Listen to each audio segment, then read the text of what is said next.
আসসালামু আলাইকুম, village life with বেনুতে আপনাদের সবাইকে অনেক অনেক শুভেচ্ছা। এই যে আজকে আসছি লাউ মোচার কাছে। এই দেখেন, এই যে আমার লাউ শাকের মাচাটা।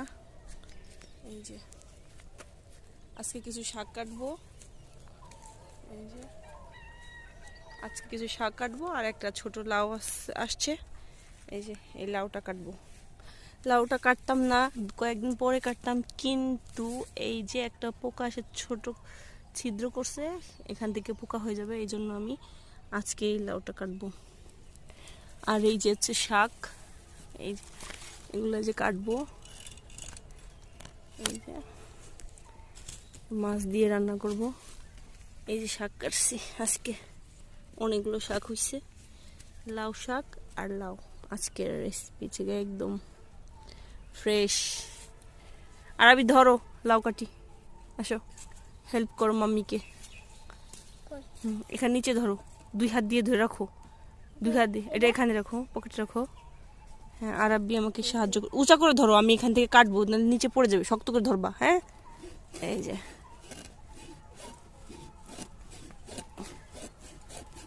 এটা ধান নাই দেখছো বাবা, সুন্দর না?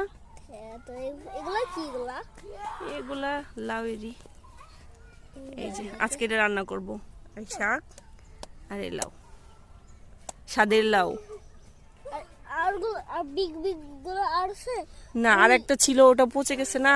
আর এই যে আল্লাহ দিলে এই যে আবার এগুলো হবে। হ্যাঁ, এই যে মাশাআল্লাহ, এই যে চালিয়ে আসছে। এই যে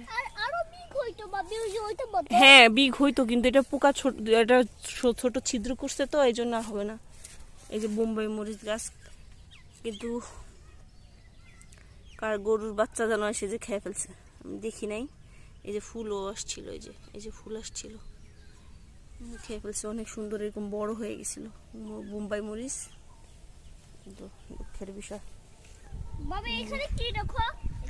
লাউয়ের মাছ আমরা আরো আছে ওই সাইডে, এখানে দুইটা, এই যে এখানে একটা, এখানে একটা। রাখো, আমরা এটা নিয়ে যাব।